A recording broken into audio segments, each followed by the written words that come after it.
de Dieu. Nous allons ensemble baisser nos têtes. Nous allons prier, recommander ce moment entre les mains du Seigneur, recommander le message, recommander le messager entre les mains de Dieu, demander à notre Dieu de venir nous parler, que la chair soit effacée, demander au Seigneur de m'accorder cette force afin de pouvoir parler aussi de sa part.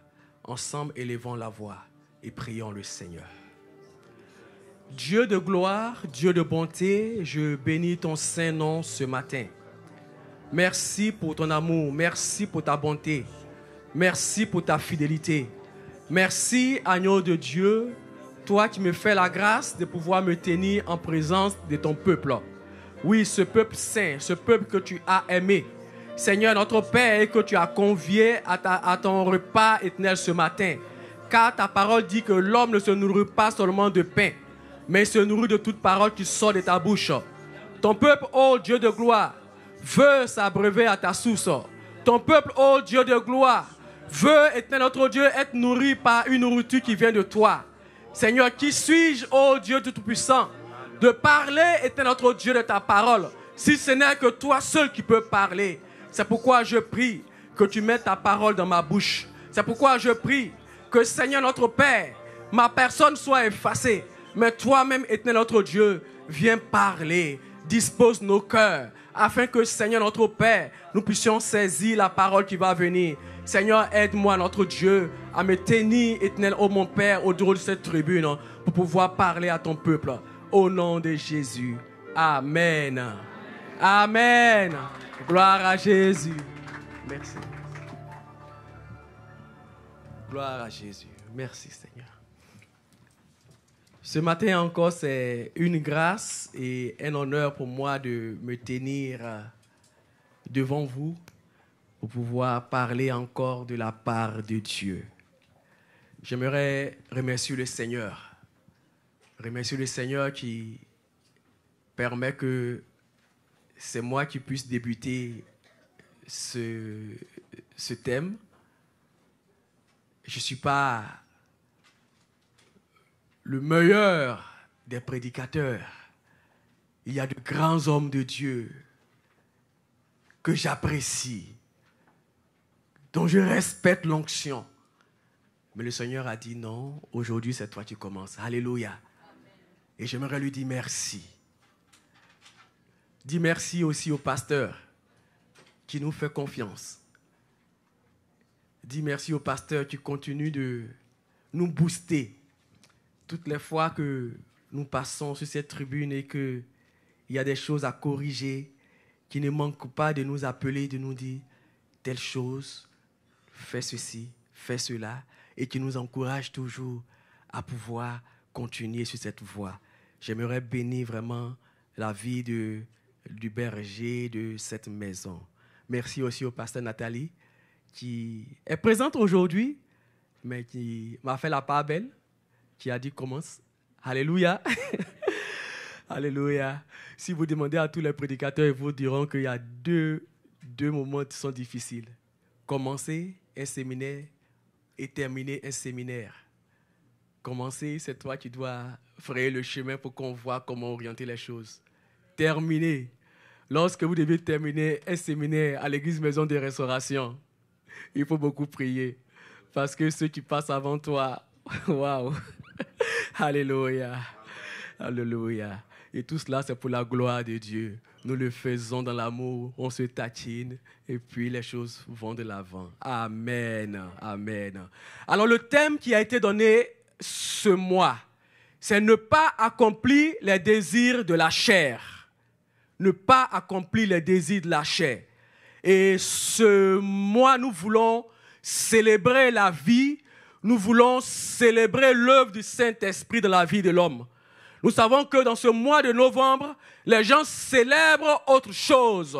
On célèbre la mort, on célèbre les ténèbres, on célèbre l'œuvre des ténèbres. Mais nous voulons célébrer l'œuvre de l'Esprit. Alléluia! L'œuvre de l'Esprit. Et le thème est tiré d'un texte. Un texte du livre de Galates. Galates, le chapitre 5, le verset 16. Mais nous allons lire jusqu'au verset 21. Souffrez que je lise dans la traduction français courant. Alors aujourd'hui, nous retournons à l'Ecodim, parce que c'est ma Bible de l'Ecodim. Alléluia. C'est ma Bible de l'Ecodim. Alors, il est écrit ceci. C'est pourquoi je dis, laissez l'Esprit Saint conduire votre vie. Ainsi, vous ne suivrez pas vos désirs mauvais. Ces désirs mauvais luttent contre l'Esprit Saint. Et l'Esprit Saint lutte contre ces désirs. Entre eux, c'est la guerre. Et le résultat, c'est que vous n'arrivez pas à faire ce que vous voulez. Mais si l'Esprit Saint vous conduit, vous ne dépendez plus de la loi. Ce que les désirs mauvais produisent, on le voit bien. Ils mènent une vie immorale et mauvaise. Ils se conduisent n'importe comment. Ils adorent les faux dieux. Ils pratiquent la sorcellerie. Ils détestent les autres. Ils se disputent. Ils sont jaloux. Ils se mettent en colère. Ils cherchent à passer devant tout le monde. Ils se divisent en partis et en groupes opposés. Ils veulent ce que les autres possèdent. Ils boivent trop. Ils mangent trop. Ils font encore bien d'autres choses semblables.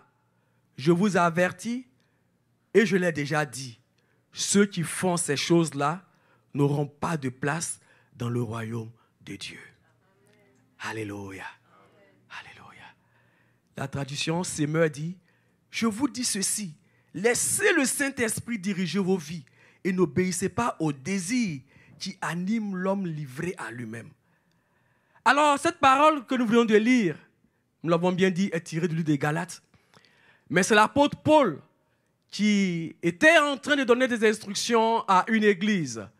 Il parlait à des chrétiens et non pas à des païens.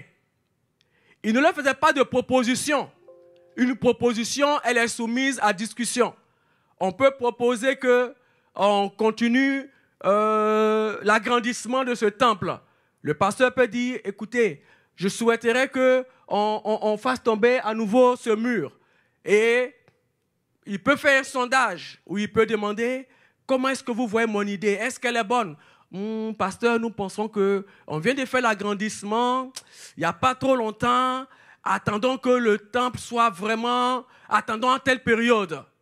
Et on peut rejeter cette proposition. Mais là, ce n'était pas une proposition.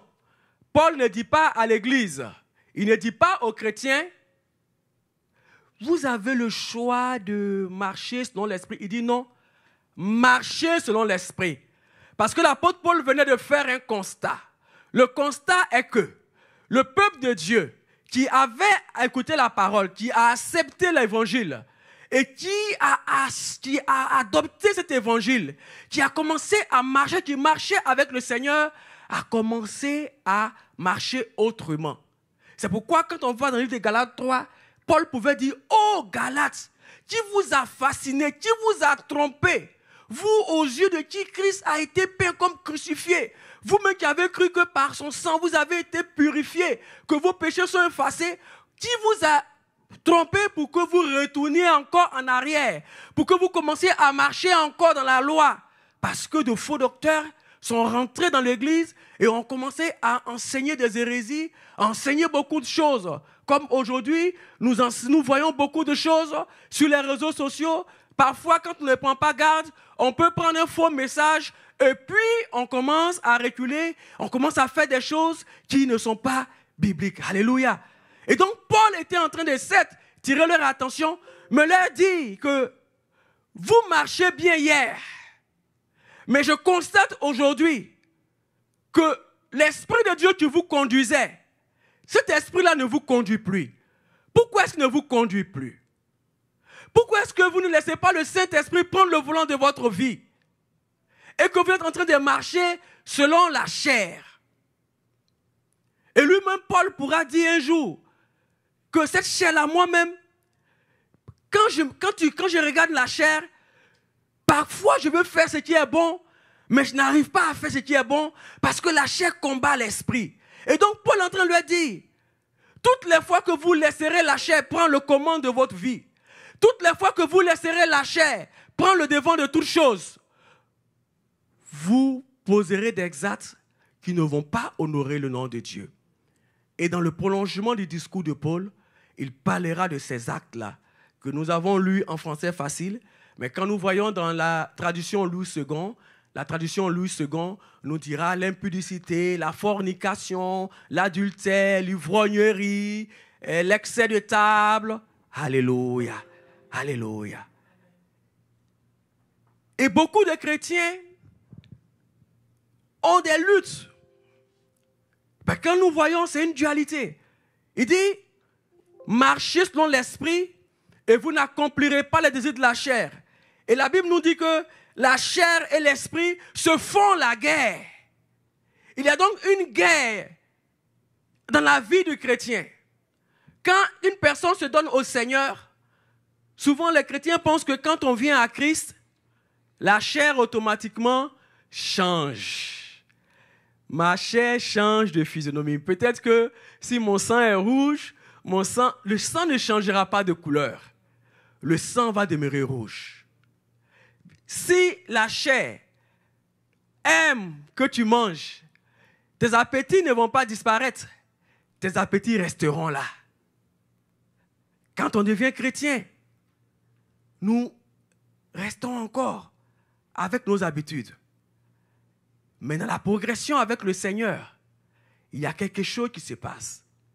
Quand nous devenons ces chrétiens et que nous commençons à marcher avec l'Esprit de Dieu, alors ces choses que la chair affectionnait commencent à disparaître. Et quand ces choses disparaissent, bien évidemment, l'Esprit prend le dessus. Il n'y a pas d'égalité. Il n'y a pas d'équilibre entre la chair et l'esprit. Mais il y a toujours un qui est dominant. Si l'esprit domine, la chair est dominée. Et quand la chair domine,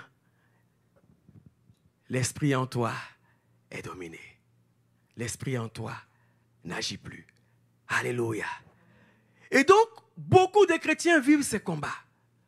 Beaucoup d'enfants de Dieu, à l'image du peuple de Galates ici, vivent cette guerre dans leur être intérieur. Je me souviens quand j'étais encore étudiant, j'étais en cité, et vous savez que quand on est dans une cité universitaire, c'est le lieu de la débauche. C'est le lieu de tout ce que vous pouvez imaginer. Et j'étais le responsable du groupe biblique des hôpitaux. Et j'étais respecté, tout le monde. Ah, prési. Mais en moi, il y avait une lutte. Il y avait une grande lutte. Parce que dans ma promotion, il y a une sage-femme qui venait tout le temps me voir en chambre. Qui venait me voir, qui m'aimait comme ça. Et puis au fur et à mesure, mes idées ont commencé à changer. Moi aussi, j'ai commencé à l'apprécier.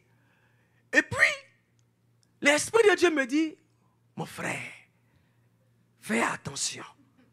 Ce n'est pas ton milieu naturel. Vous voyez, c'est comme quand tu marches, tu tombes dans une flaque d'eau. Tu tombes dans l'eau, ce n'est pas ton milieu naturel. Tu ressors. Mais si vous sortez un poisson de l'eau, il va vouloir retenir dans l'eau parce que c'est son milieu naturel. Mais l'eau n'est pas ton milieu naturel. Donc l'Esprit me dit, ce n'est pas ton milieu naturel là où tu vas. Retire tes pieds. Donc il y avait une lutte. Qu'est-ce que je fais? Je prends une feuille, j'écris des versets bibliques. Et là, au plafond, je colle. J'avais même cherché cette photo, je ne l'ai pas retrouvée. Je l'aurais donnée aux médias pour que vous voyez comment j'avais décoré ma chambre quand j'étais en cité. Mais je n'ai pas retrouvé le verset, c'est pourquoi je n'ai pas montré cette photo. Mais je l'ai collé là. Rechercher la paix avec la sanctification sans laquelle personne ne verra le Seigneur. Quand je suis dans mon lit et que je fais ça, je vois le verset. Là, je vais lutter contre la chair. Bien-aimé, rien. La tension, la guerre encore dans mon esprit, la guerre encore dans mon âme. Je souffrais. J'ai écrit partout des versets dans ma chambre jusqu'à ce qu'un jour, j'appelle un frère. Je dis, homme frère, je veux te voir. Il dit, président, quoi? J'ai dit, frère, j'ai besoin qu'on prie ensemble. Parce que là, je pense que le chemin que j'ai emprunté n'est pas bon. Et nous avons commencé à prier ensemble. Nous avons commencé à prier. Et le Seigneur permet que la personne elle-même s'éloigne. Parce qu'elle s'est rendue compte que je ne m'occupais pas d'elle. Et puis, a eu, ici on dira un chum, a eu un chum sur la cité. Et comme ça, j'ai eu la paix. Alléluia.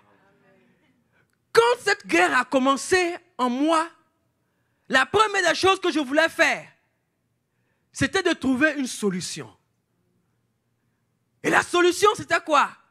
Écrire des versets bibliques, ce n'était pas mauvais. Écrire des versets bibliques, coller jusqu'au plafond, pour que quand je vois que sans la sanctification, nul ne verra le Seigneur, je n'allais plus penser à ces choses.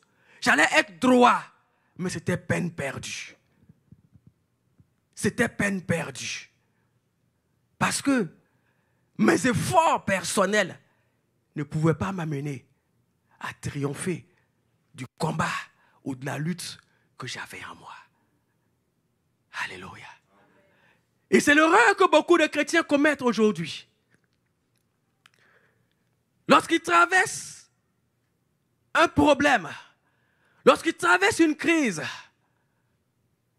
lorsqu'on voit que la vie chrétienne commence à reculer, on voit que la vie de prière commence à baisser, on voit que des choses qu'on avait abandonnées hier commencent à ressurgir.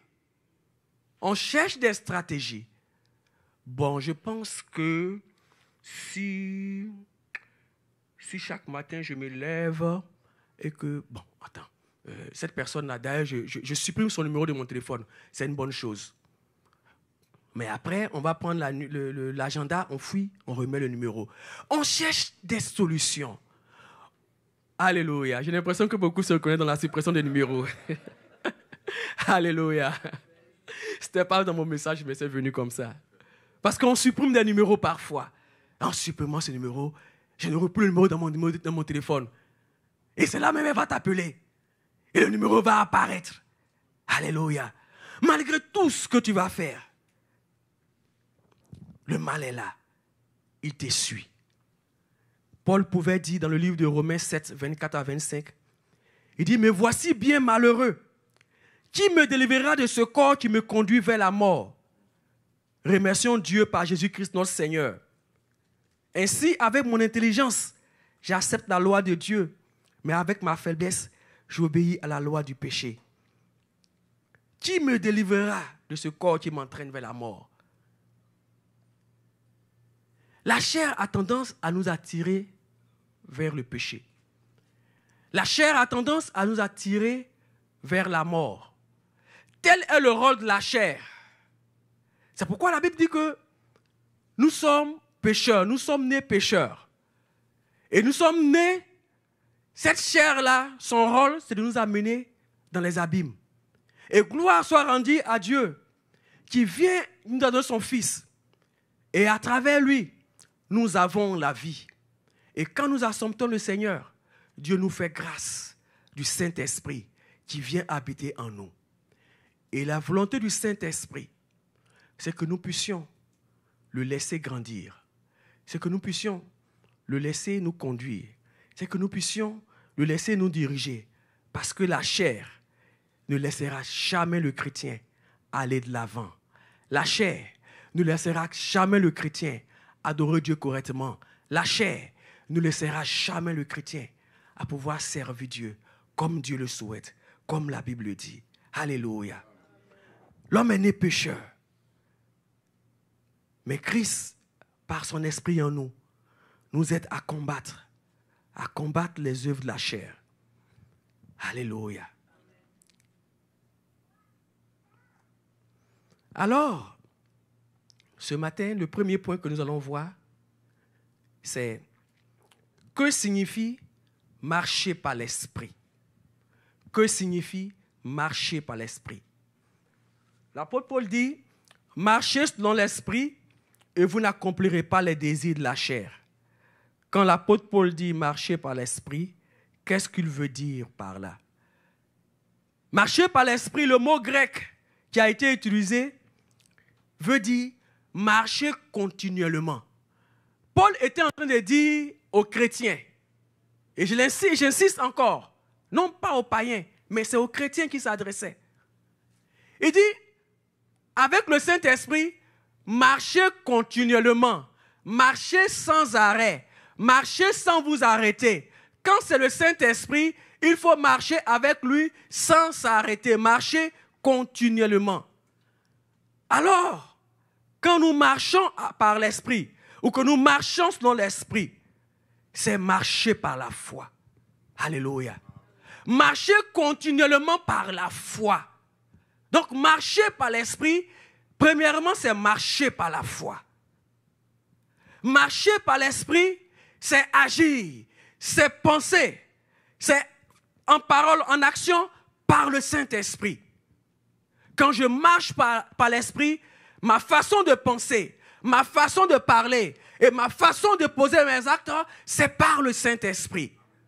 Et non pas par mes convictions, et non pas par ma propre volonté. Ta volonté est toujours là. Mais tu as le libre arbitre de dire, je laisse ma volonté prendre le dessus ou je laisse le Saint-Esprit prendre le dessus. Alléluia. Dieu ne viendra pas t'obliger à marcher par l'Esprit. Mais tu auras l'Esprit et ta volonté, la volonté de la chair.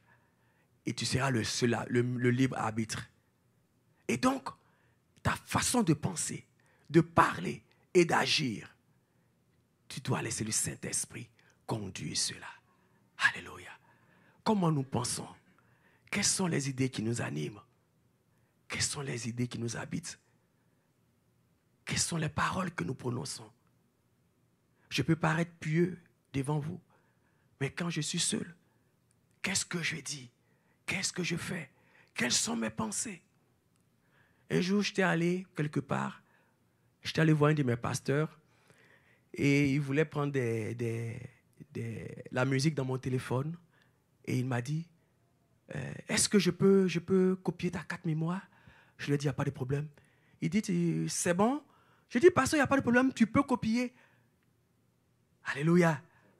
Parce qu'il s'est dit, je ne sais pas ce qui se trouve dans son téléphone. Qu'est-ce qui se trouve? Peut-être que je peux tomber sur des choses. Et donc, il me demande, tu es sûr que je peux copier ta carte mémoire? Je lui dis, pasteur, tu peux copier ma carte mémoire. Si aujourd'hui, on devait passer sur les écrans ici, nos téléphones, nos cartes mémoire, la mémoire de nos téléphones, de nos vidéos, est-ce que c'est des œuvres qui honorent la chair ou qui honorent l'esprit? Je le disais la dernière fois à Old Saint-Charles, le diacre Cyril que vous connaissez bien, qui parlait avec quelqu'un au téléphone. Et cette année, d'ailleurs, il y a eu un scandale sexuel qui a défrayé la chronique en Afrique, qui était sur les réseaux sociaux. Et c'était un chrétien qui lui dit, « Ah, toi, tu n'as pas vu cette vidéo ?» Il dit, « Non, ça ne m'intéresse pas. » Il dit, « Mais je peux t'envoyer. » C'était un chrétien qui était prêt à envoyer ce type de vidéo à un autre chrétien parce qu'il en a emmagasiné plein dans son téléphone. Alléluia. Les œuvres de la chair. Les œuvres de la chair. Alors, marcher par l'Esprit, bien-aimé, c'est avoir une totale confiance en Dieu. Avoir une totale confiance. Tu ne peux pas marcher par l'Esprit si tu n'as pas une totale confiance en Dieu. La Bible dit que dans le livre de Actes 16, le verset 7, où l'apôtre Paul devait aller quelque part, mais il dit que le Saint-Esprit lui a dit, tu n'iras pas. Le Saint-Esprit ne lui permet pas de partir et il ne va pas. Pourtant, il avait la conviction, il voulait aller annoncer l'évangile. Mais quand l'Esprit dit, tu n'y mets pas les pieds, tu ne mets pas les pieds. Alléluia. Alléluia. Et pourtant, c'était pour une bonne œuvre. C'était pour une bonne cause. Marcher par l'Esprit, c'est obéir entièrement à Dieu. Marcher par l'Esprit, c'est se dépouiller du vieil homme, de l'homme animal, et de laisser l'homme spirituel s'épanouir. C'est ça, marcher par l'esprit. Je veux marcher par l'esprit, je dois me dépouiller de l'homme animal.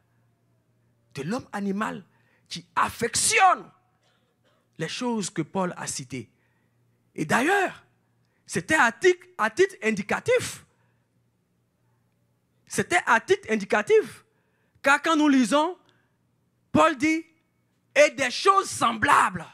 Quand Paul commence à citer les œuvres de la chair, il ne termine pas. Il dit, les choses semblables. Il y a d'autres choses encore qui suivent, dont la Bible ne dit pas, ne mentionne pas ici, mais que nous savons qu'en réalité, cela n'honore pas le nom du Seigneur. Alléluia. Alléluia.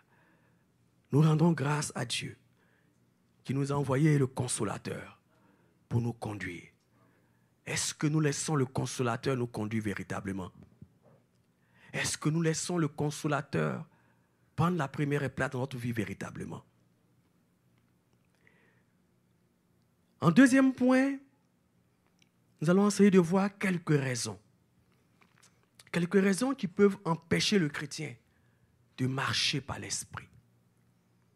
La première des raisons que nous allons voir, c'est l'ignorance. Osée 4,6 le dit, « Oui, mon peuple périt par manque de connaissance. » Et c'était mon cas. Et c'était aussi mon cas par rapport à l'exemple que je vous ai donné quand j'étais un étudiant. J'avais un combat dans ma vie. Il y avait un combat. Mais quelle était la solution? Dans mon ignorance, je voulais aller par mes propres moyens. Alors que j'avais une âme efficace qui était la prière. Alléluia. Parfois, c'est ça notre erreur. Et l'ignorance nous détruit. Parfois, quand nous voyons la chair se manifester, nous ignorons que le Seigneur nous a donné une âme. Nous ignorons les âmes que nous devons utiliser pour pouvoir dépasser ou pour pouvoir vaincre la chair. Alléluia.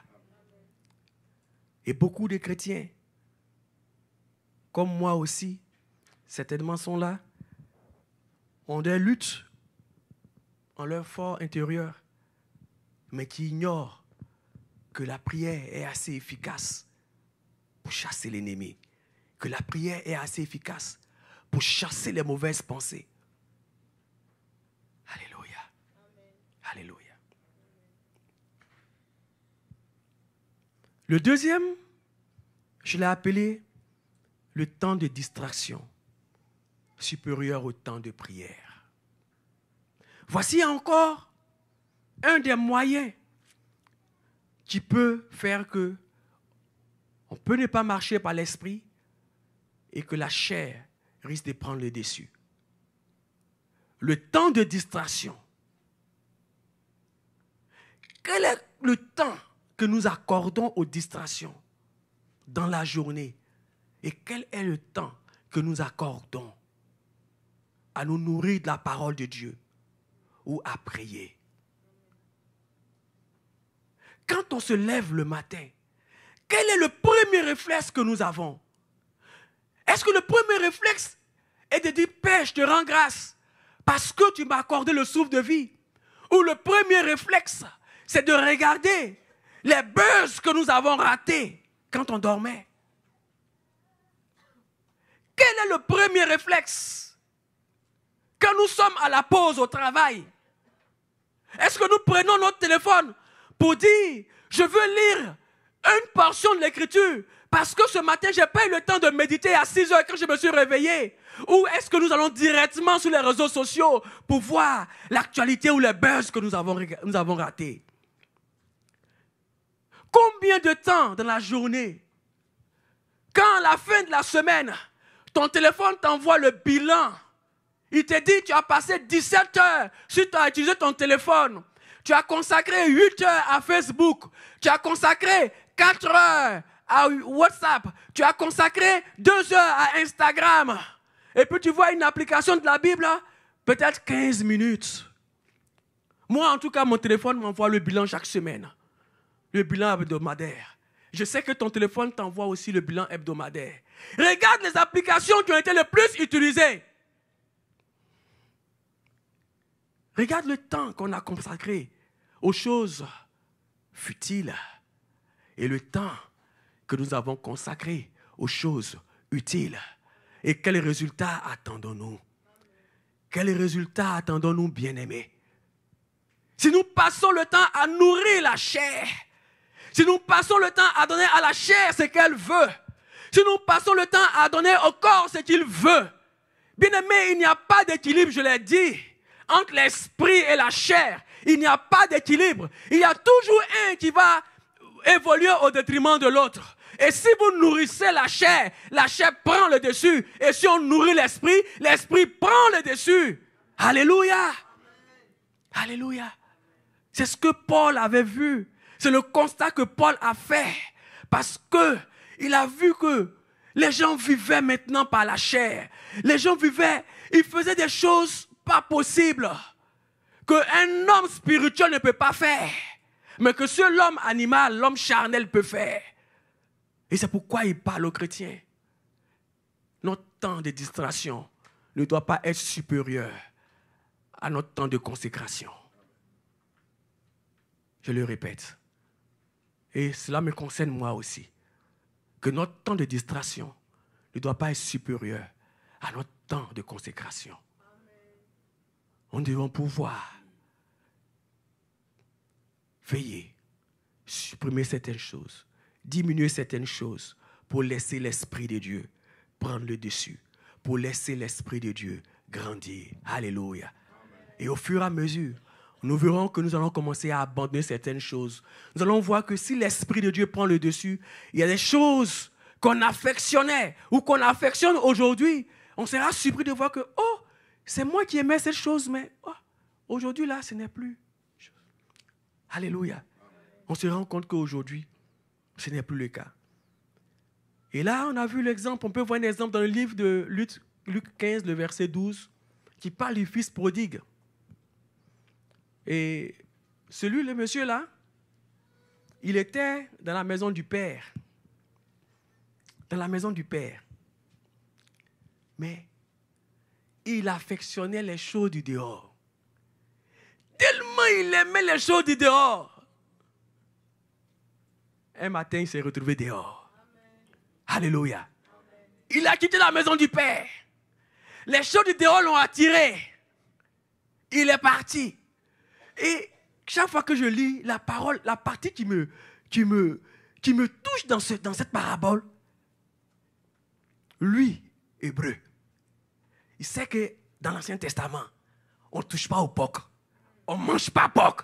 La Bible dit, il est descendu jusqu'au pourceau. Il allait toucher l'interdit. Alléluia. Aïe, tellement la déchéance était grande. Il est descendu jusqu'au pourceau. Pourtant, la loi leur interdisait cela. Quand on affectionne les choses du dehors, on finit par se retrouver là-bas. On finit par se retrouver. Parfois, tu ne sais pas comment cela est arrivé, mais trop tard. Tes deux pieds sont là-bas. Mais comme ce n'est pas ton milieu naturel, il faut que tu repousses chemin. Il a compris que ce n'était pas son milieu naturel. Et il a rebroussé chemin. Bien-aimé, on peut rebousser chemin. Peut-être que les choses du dehors t'ont attiré. Peut-être que tu as commencé à affectionner. Aujourd'hui, tu te rends compte que, est-ce que je peux m'en sortir? Au stade où je suis, est-ce que je peux m'en sortir? Bien-aimé, tu peux t'en sortir. Tu peux t'en sortir. Alléluia. Alléluia. Et le Père est là pour tendre sa main. Alléluia.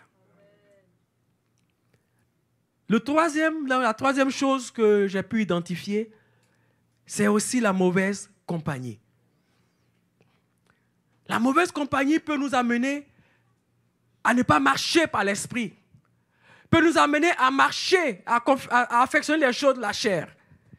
Dans le livre de 1 roi 12, 8, la Bible dit que Roboam devient roi après son père Salomon.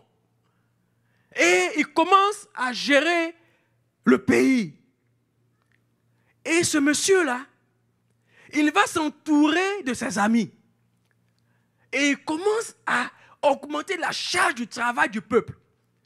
Et quand le peuple se plaint pour dire, ah, roi, vraiment, c'était pas comme ça. Quand ton papa me mettait là, c'est vrai qu'on travaillait dur. Mais pour toi, là, ça dépasse pour ton papa. La Bible dit qu'il va interroger les sages.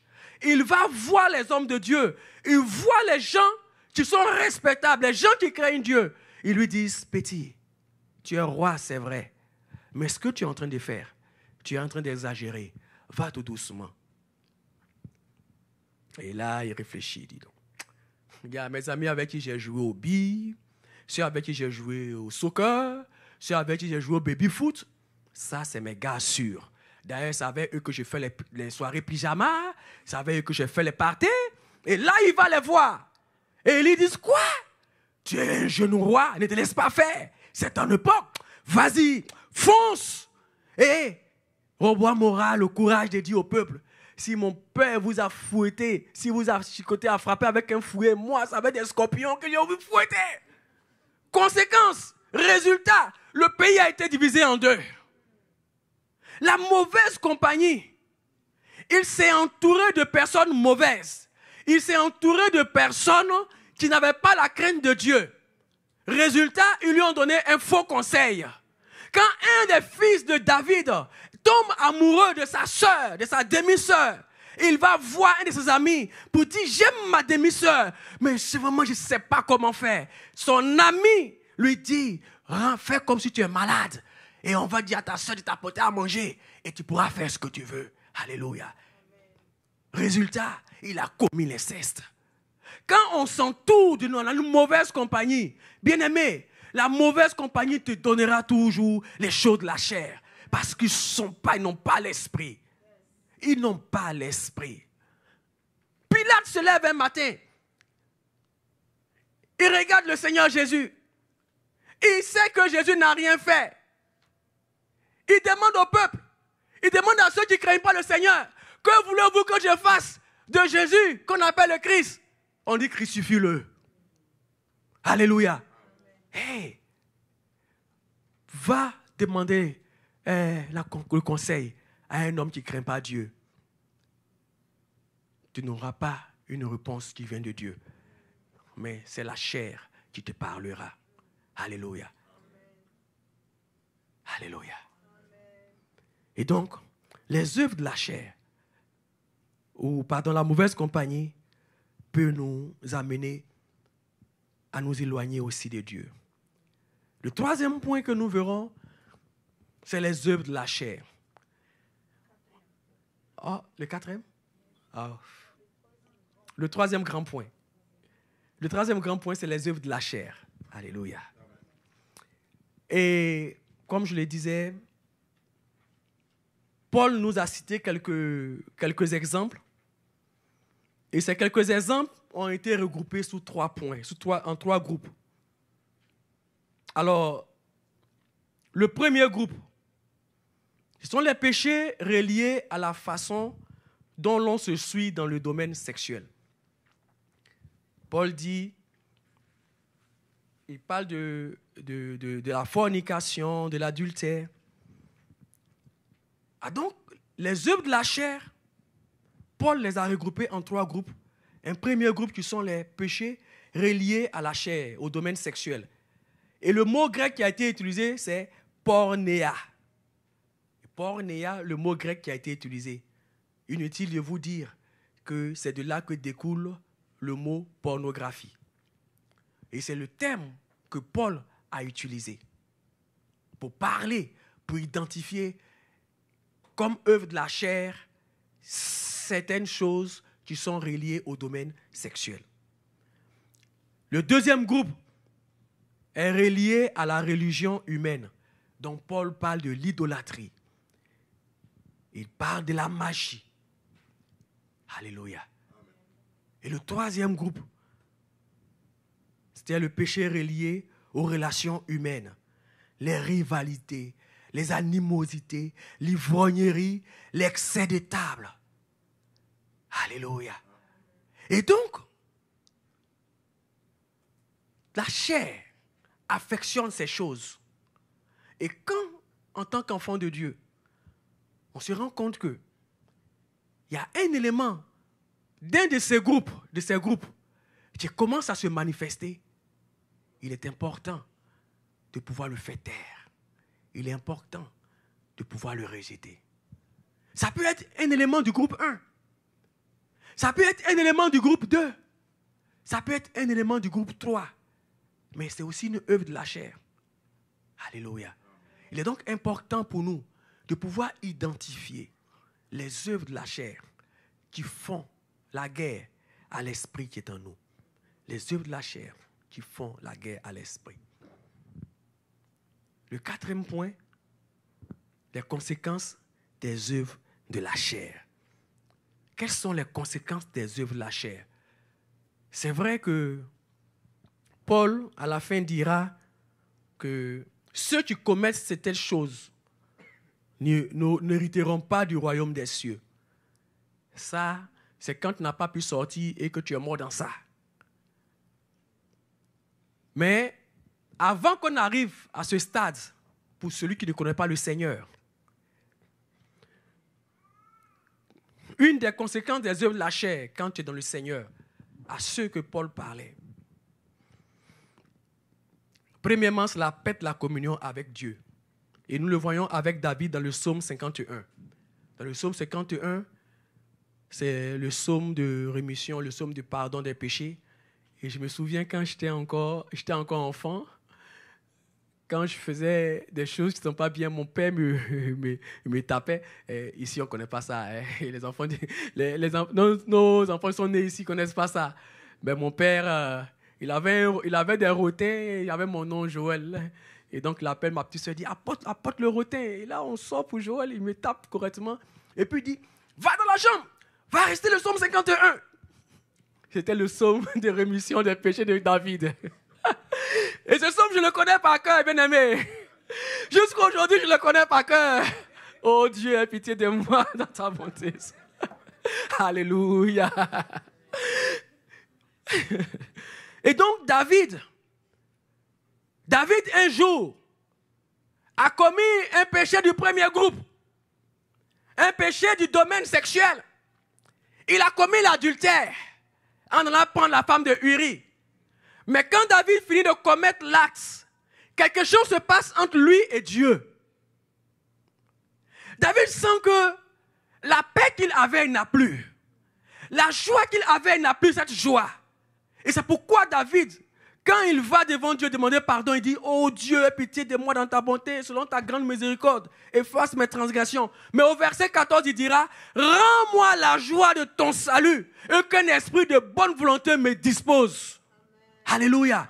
Il avait perdu cette joie du salut. Il avait perdu cette joie. Et c'est comme ça le péché. C'est comme ça la chair.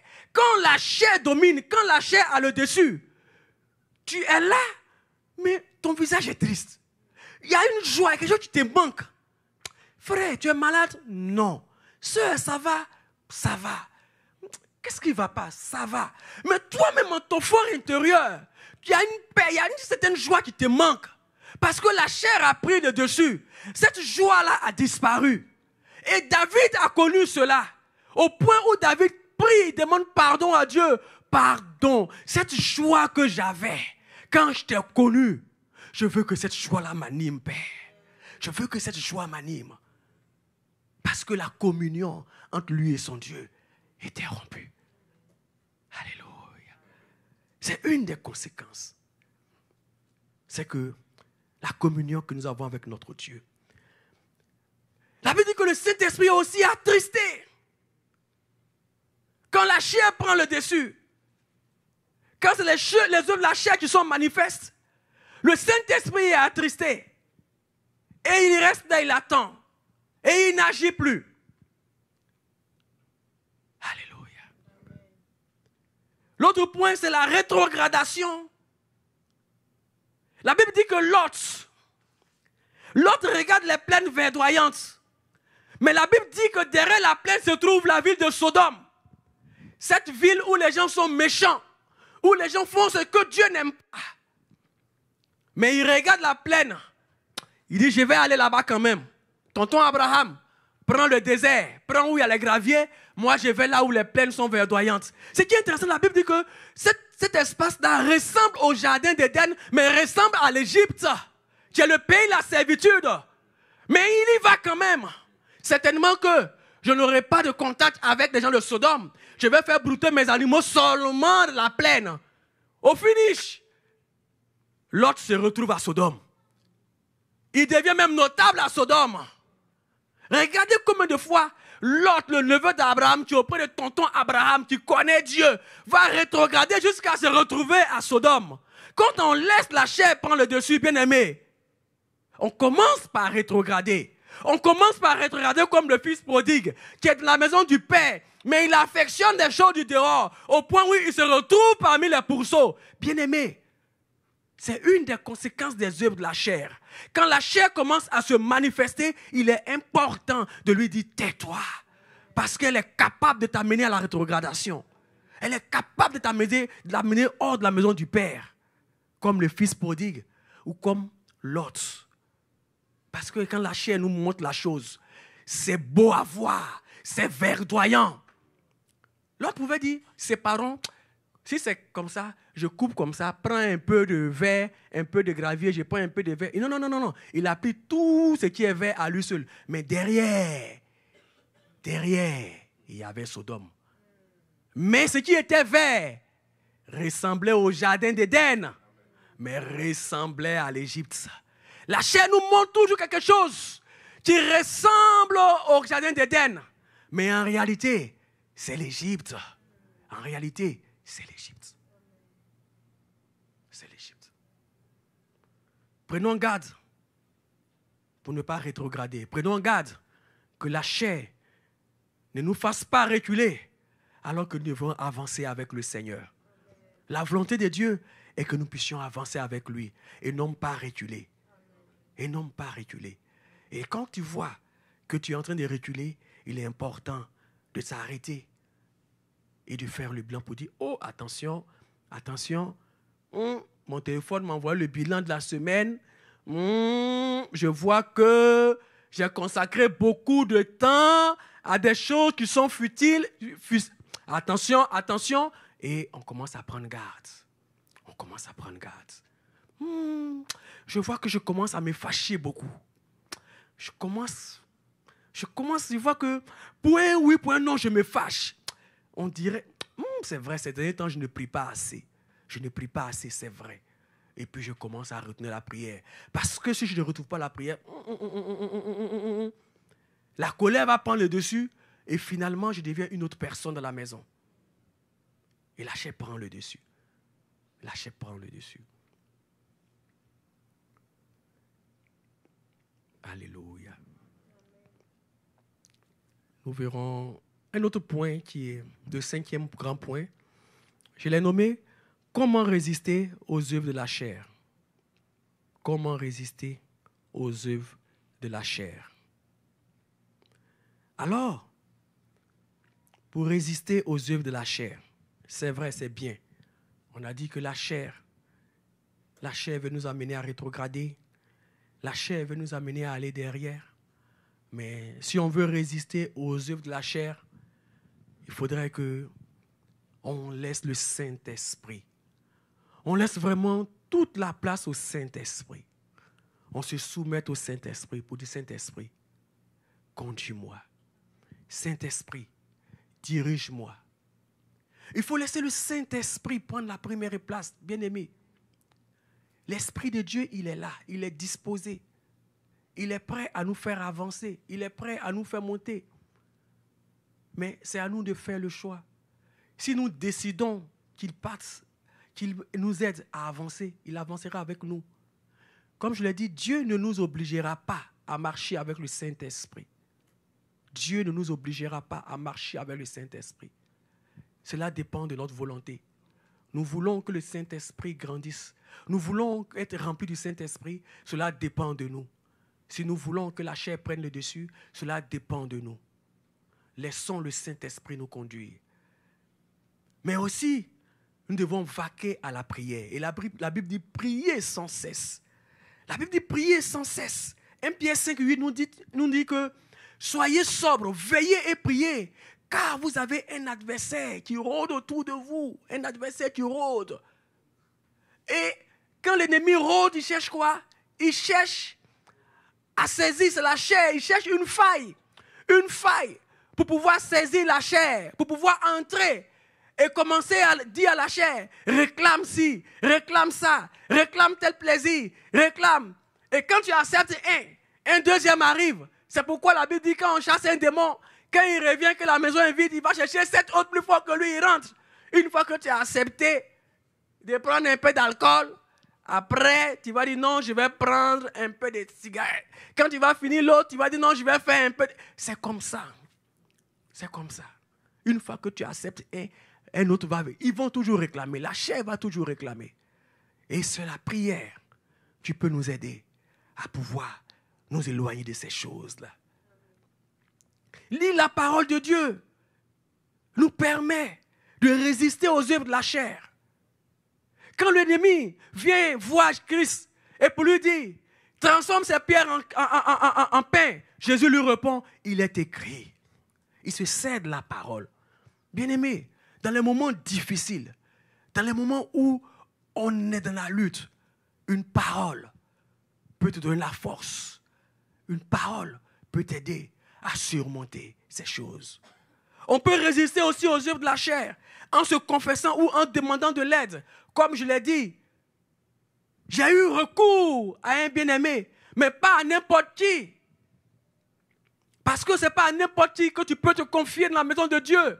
Il y a des personnes qui parlent beaucoup. Il y a des personnes qui ne gardent pas de secrets. Il y a des personnes qui ne peuvent pas t'encourager. Mais regarde un chrétien mature. Regarde quelqu'un qui est bien, qui exhorte bien. Quelqu'un qui, quand on te le voit, c'est quelqu'un qui est mature. Tu peux lui dire, frère, vraiment, j'ai fait quelque chose. Je le disais aussi une fois, j'étais jeune diacre. Bon, vous voyez comment je suis maintenant. Donc imaginez, il y a 15 ans ou 20 ans en arrière, comment j'étais. J'étais encore bien mince. Et un frère qui est venu me voir, qui m'a dit, diacre, j'ai quelque chose à te dire. Diacre, je veux te voir. On va s'asseoir. Il dit, diacre, tu vois, ma femme a un bébé. J'ai dit, oui. L'enfant n'a même pas encore marché. Oui. Diacre, ma femme est enceinte. Elle a pris une grossesse. J'ai dit, bon. Il dit, ça fait honte. J'ai fait avorter ma femme. J'ai fait avorter ma femme. Parce qu'on était gênés. L'enfant, le bébé est encore petit. Et puis elle est enceinte. J'ai fait avorter ma femme. Mais depuis qu'il a fait avorter sa femme, les deux ont commencé à avoir du remords. Ils ont commencé à pleurer. Ils ont commencé... Ça leur hantait l'esprit. Ils ne supportaient plus ce qu'ils avaient commis comme acte. Et ils avaient besoin de se confier à quelqu'un pour les aider. Et j'étais jeune diacre dans l'église. Ils ont regardé partout, ils sont venus me voir. Diacre, je fais quoi? Je vais dire au pasteur que tu as un fidèle qui a fait avorter sa femme ou quoi? On va prier. Et je les ai aidés. Nous avons prié ensemble. Aujourd'hui, je vous parle. Ce monsieur, il est ancien dans l'église. Alléluia. Il a fallu la prière pour que ce monsieur puisse sortir de cela, lui et sa femme. Lui et sa femme. Mais ils ont dû se confier à quelqu'un pour pouvoir les aider. Parfois, quand la situation te dépasse, tu peux appeler ton pasteur. Tu peux appeler une maman. Frère, voici le problème. Aide-moi à trouver une solution. Prions ensemble. Ce n'est pas pour dire que le Seigneur te soutienne, mais prie avec lui. Alléluia. Cela aussi est efficace. L'autre point, je l'ai dit, c'est être vigilant et alerte. Être vigilant et alerte. Et je l'ai dit que la chair ne change pas. La chair ne change pas parce qu'on a accepté Jésus. Ses désirs ne changent pas. Ses désirs ne changent pas. Mais c'est à nous de pouvoir l'éduquer, de pouvoir le dominer, de pouvoir l'assujettir. Mais il faut être alerte pour ne pas que ses désirs prennent le dessus. Alors, si on a pu être alerte, si on a pu dominer, s'il y a eu des luttes, il y a eu des combats, on s'est confié, on a prié et qu'on a remporté la victoire, bien-aimés, il y a aussi des bénéfices que nous avons à marcher par l'Esprit. Il y a des bénéfices que nous avons à marcher par l'Esprit. Et je pense que ces bénéfices-là sont plus que ce que la chair nous réserve. C'est pourquoi nous allons voir ensemble les bénéfices. Et le premier des bénéfices que nous allons voir, on va lire d'abord ce passage. Dans Isaïe 55, 9, il est dit « Autant les cieux sont élevés au-dessus de la terre, autant mes voix sont élevées au-dessus de vos voix, et mes pensées au-dessus de vos pensées. » Et dans 1 Corinthiens 2, 11, il est dit « Lequel des hommes, en effet, connaît les choses de l'homme, si ce n'est l'esprit de l'homme qui est en lui. De même, personne ne connaît les choses de Dieu, si ce n'est l'esprit de Dieu. » Et donc, un des bénéfices de marcher par l'esprit, bien-aimé, c'est que nous sommes en communion avec Dieu et que nous connaissons les pensées de Dieu. Or, la Bible dit que les pensées de Dieu, autant les cieux sont éloignés, et si sont les pensées de Dieu. Mais les pensées de Dieu qui sont aussi loin, son esprit nous permet de capter cela. Alléluia. Mais c'est un privilège, c'est une grâce de connaître les pensées de Dieu. C'est une grâce exceptionnelle. Dieu ne fait pas quelque chose sans te prendre passer te voir. Dieu regarde Abraham. Il dit non, Abraham là, c'est l'homme Sodome. Abraham, je m'en vais détruire Sodome. Je m'en vais détruire Sodome. Abraham commence à intercéder pour Sodome. Dieu lui révèle sa pensée. Pourquoi? À cause de sa droiture. Dieu lui révèle sa pensée. Bien-aimés, si nous laissons l'Esprit de Dieu prendre le dessus, si nous marchons par l'Esprit, si nous affectionnons les choses de l'Esprit, nous allons avoir les pensées de Dieu. Nous allons connaître des secrets, des choses de Dieu. Tu ne vas plus attendre à ce qu'on te prophétise. Dieu me dit de te dire, toi-même tu vas dire ce que Dieu t'a dit, te dire à l'autre. Alléluia. Il n'y a rien d'extraordinaire. Laisse le Saint-Esprit. Celui qui vient te prophétiser, il a laissé l'Esprit de Dieu grandir. Il a nourri l'Esprit. Et l'Esprit lui communique les pensées de Dieu. Mais ce n'est pas extraordinaire. Tu peux le faire si tu laisses le Saint-Esprit te conduire. Tu laisses l'Esprit grandir. Nourris-le et tu verras. Nourris-le et tu verras. Alléluia. Alléluia. Tu connaîtras les choses de Dieu, les pensées de Dieu. Tu connaîtras les pensées de Dieu. Un des bénéfices encore, c'est que ta vie glorifie le Seigneur. Tu laisses le Saint-Esprit te conduire. C'est ta vie, ta façon de marcher devient un témoignage.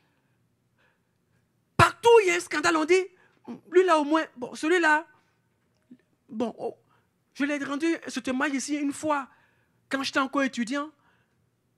Il y a eu une réception des nouveaux, quand une promotion, quelqu'un avait détourné de l'argent. Ils ont détourné de l'argent. Et ils ont dit, bon, ça c'est le propre des Africains, je m'excuse, mais vraiment, on est fort dans ça. Et donc, quand c'était à notre tour aussi de recevoir une promotion cadette, quand toute la promotion a cotisé de l'argent, ils ont dit, on va remettre au GBH. Joël, tiens, garde l'argent. Toi, tu vas veiller sur l'argent. Et puis, quand on viendra faire les dépenses, c'est toi qui vas nous donner de l'argent. Du coup, toute la promotion qui cotise vient me donner de l'argent dans ma chambre. Et c'est moi maintenant qui dis, bon, on va acheter tel pour la décoration. Tiens. Pourquoi? C'était à cause de mon témoignage. À cause de mon témoignage, les païens se sont dit, si on donne à un des nôtres, il va détourner de l'argent. Donnons aux chrétiens. Amen. Si tu laisses le Saint-Esprit te conduire, bien-aimé, c'est le monde qui rendra témoignage de toi. Et ce témoignage glorifie le nom du Seigneur. Dans ton milieu de travail, partout où tu passes, on dira que celui-là, il n'est pas comme les autres. C'est vrai, ici ils disent qu'ils sont chrétiens, ils sont croyants, mais lui là, il est croyant pratiquant. Lui là seulement là, il est différent des autres. Bien-aimé, le Saint-Esprit fera qu'on rendra un bon témoignage de toi. Tu n'auras pas besoin de sonner de la trompette pour dire je suis chrétien, mais ton caractère, l'Esprit de Dieu en toi, pousseront les gens à dire que lui, il n'est pas comme les autres. Il est différent des autres. Alléluia. Telle est l'œuvre de l'Esprit de Dieu en nous. Et encore, l'Esprit de Dieu impacte notre ministère. Si tu laisses le Saint-Esprit te conduire, te diriger, il impactera ton ministère. Partout où tu vas passer, on verra que vraiment tu es un homme de Dieu. On verra que tu es une servante de Dieu. Parce que tu as laissé le Saint-Esprit te conduire. Je connais quelqu'un qui a organisé un concert. Elle a chanté. À un moment donné, on se demandait, est-ce que c'était elle ou c'était un ange? Tellement l'atmosphère avait changé. Une chante. Quand elle chante, sa voix, ça dit que ces chants ont amené des gens à venir accepter le Seigneur. Des gens qui passaient, qui ont entendu chanter à l'église. Ah, mais tu chantes comme ça. Ils sont rentrés dans l'église s'asseoir pour regarder la sœur qui chante. Ils se sont convertis par la suite. Tellement, elle a un ministère tellement glorieux. À un moment, c'est-à-dire, elle chante. Et puis elle commence à improviser des chants. C'est-à-dire, les chants coulent, ça vient. Elle improvise. Mais parce qu'elle s'est laissée conduire par le Saint-Esprit. Partout où nous sommes, dans n'importe quel département, si on se laisse conduire par le Saint-Esprit, bien aimé, nous allons impacter. On va impacter notre milieu. On va voir le résultat. Tu es à l'écodime. Tu vas te rendre compte que quand tu es là, quand tu enseignes, tu vas voir que les enfants, alléluia. C'est ça que Dieu veut. Si nous laissons le Saint-Esprit nous conduire, le ministère devient extraordinaire. On n'a pas besoin de grandes choses, de grandes théories, mais les choses avancent et vont d'elles-mêmes. Si on se laisse conduire par l'Esprit, bien évidemment, le Saint-Esprit va nous remplir. Et le Saint-Esprit va nous aider à faire mourir les actions de la chair qui sont en nous. Et donc ce matin, bien-aimés, j'aimerais m'arrêter là et demander à chacun d'entre nous de commencer à regarder dans sa vie, de commencer à faire le bilan de points. À quel niveau je suis? Est-ce que je marche par l'esprit? Est-ce que je marche par la chair? Est-ce qu'il arrive des moments où la chair essaie de prendre le dessus? Au stade où je suis, qui est dominant et qui est dominé? Est-ce l'esprit qui est dominant? La chair qui est dominée? Ou est-ce la chair qui est dominante et l'esprit qui est dominé? Qui a pris le dessus actuellement? Peut-être aussi qu'il y a des combats. Peut-être aussi qu'il y a des luttes internes. Tu es là, tu te dis, il y a telle chose, telle pensée. Je n'arrive pas à m'en défaire. Je n'arrive pas. Malgré toute ma bonne volonté, c'est vrai. J'ai cherché des solutions, ça ne va pas. Bien-aimé, ce matin, le Saint-Esprit est disposé. Et le Saint-Esprit est prêt à faire quelque chose de nouveau. On peut repartir à nouveau. Même si on est descendu jusqu'au pourceau, le Père tend toujours le bras. Le Père a toujours les bras ouverts. Parce que le Fils prodigue est revenu au Père. Et donc ce matin, chacun va rentrer en lui-même. Chacun va baisser la tête. Il va fermer les yeux. Et il va regarder sa vie. Il va regarder sa vie. Et tu vas dire, Seigneur, j'ai entendu ta parole, j'ai entendu ta voix. Tu as dit de marcher par l'esprit afin de ne pas accomplir les œuvres de la chair. Les œuvres de la chair ont été regroupées en 3 grands groupes. Il y en a qui touchent le domaine humain. Il y en a qui touchent la religion. Peut-être que je vais à l'église, je crois en Dieu, mais je sais que je compte un peu sur la magie. Je suis accroché à l'astrologie, je suis accroché à la numérologie, à tout ce qui est logis, tu vas dire, Seigneur, je te demande pardon. Je te demande pardon. Peut-être aussi que la chair a pris le dessus. Au point où toutes les œuvres que j'avais abandonnées hier sont revenues aujourd'hui, ont pris le dessus. Je suis dans l'abîme. Je suis allé jusqu'au pourceau. Tu vas aussi élever la voix pour dire, Père, je te demande pardon. Père, je te demande pardon. Père, je te demande pardon. Un jour, un jeune homme a eu des disputes avec son père. Et il a quitté la maison du père. Et un jour, il a écrit à son père pour dire, Père, je te demande pardon et je veux revenir à la maison.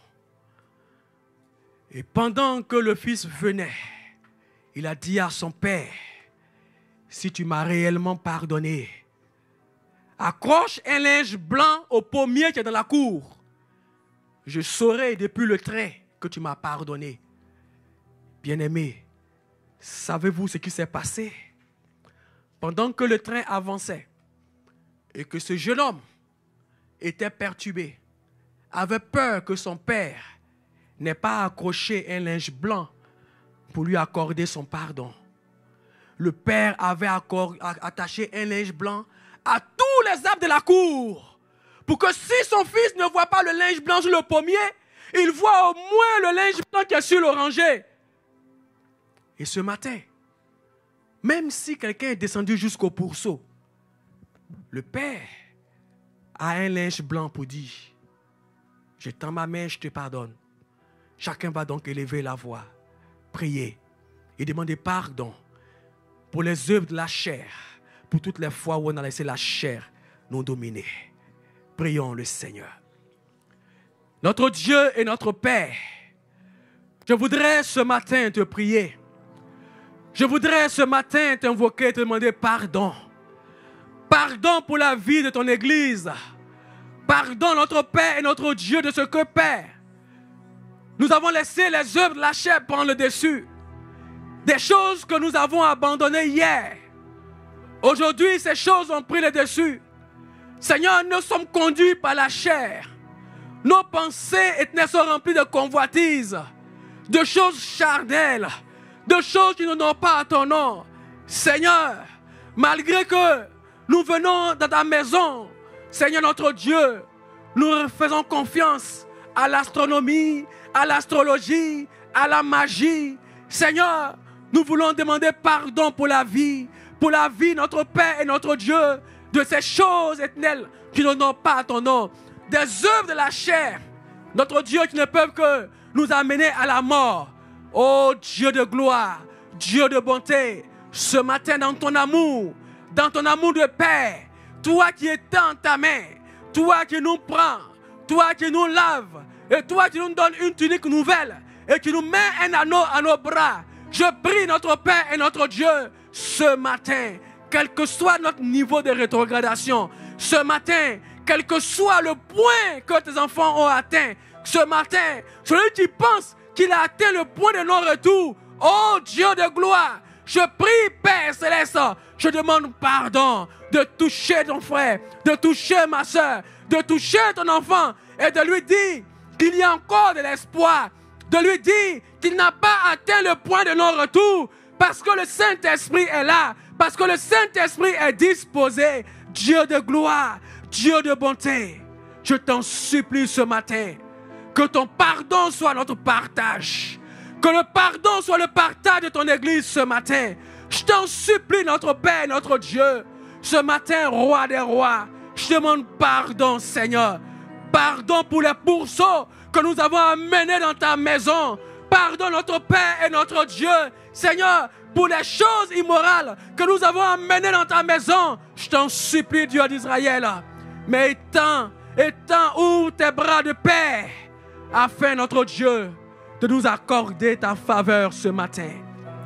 Et que ton sang nous purifie. Et que ton sang nous purifie. Et que ton sang nous purifie. Nous allons encore élever la voix, bien-aimée. Et nous allons prier encore.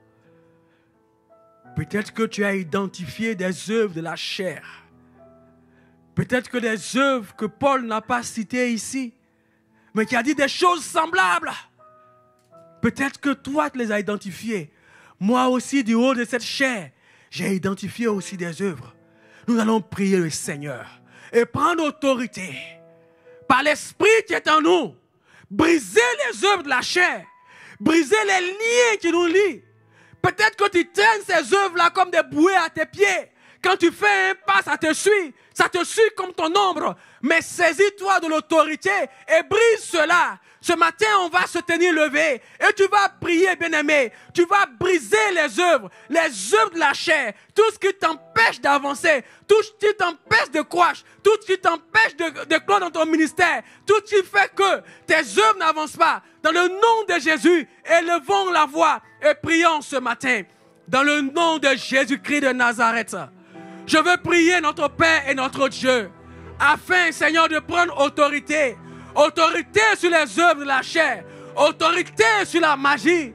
Autorité sur le péché sexuel. Autorité sur le péché d'immoralité. Autorité sur tout ce qui est désordre, est dispute, est querelle. Autorité de tout ce qui, notre Père, l'ennemi a mis dans la vie de mon frère, de ma soeur. Tout ce qui le domine. Au nom de Jésus-Christ, Père, en ton nom je me tiens et je brise ces liens. Je brise ces liens. Je brise ces liens. Au nom de Jésus. Au nom de Jésus.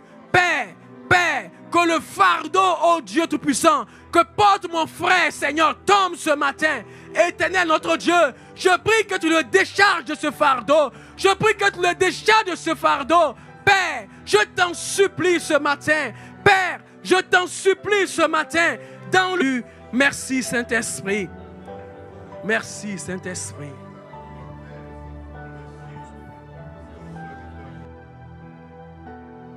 Reçois la louange. Nous t'élevons, Éternel, notre Père. Oh Dieu, merci Seigneur. Merci Adonai. Merci, oh Dieu, Papa. Tu nous as envoyé ta parole pour nous guérir. Tu nous as envoyé ta parole pour nous façonner. Tu nous as envoyé ta parole, oh Dieu, pour que nous puissions prendre la forme que tu veux pour l'œuvre à laquelle, Éternel, tu nous as programmés. Merci Seigneur, parce que ta parole déclare, oh Dieu, que tu as préparé des bonnes œuvres pour nous, afin que nous puissions les pratiquer. Yahweh, Éternel, pour nous, c'est des bonnes œuvres que tu as préparées. C'est des bonnes œuvres que tu as préparées. Et tu veux que notre esprit domine, que notre esprit éternel, oh Dieu, puisse, Éternel, prendre la place, afin, oh Dieu, de s'imprégner des bonnes œuvres que tu as programmées pour nous. La chair n'a pas sa place. La chair n'a pas sa part dans ces œuvres. Éternel, c'est l'esprit que tu as mis en nous, Éternel, qui a été programmé pour ces bonnes œuvres. Merci, oh Dieu, parce que tu nous dis, il est temps que vous puissiez avancer. Oh, vous avez longtemps traîné sur cette montagne, que avancez maintenant. Merci Seigneur, merci Jésus, merci, oh Dieu. Merci Seigneur d'ouvrir nos yeux. Merci de nous permettre d'avancer avec toi. Merci Seigneur de nous permettre de conquérir avec toi. Merci Seigneur de nous permettre de dominer avec toi. Merci Seigneur, oh Dieu, de nous permettre de révéler qui tu es, oh Dieu, Papa. Gloire à toi Seigneur. Nous te bénissons Seigneur. Et avec les saints nous disons Amen, Amen, Amen. Nous célébrons le roi de gloire.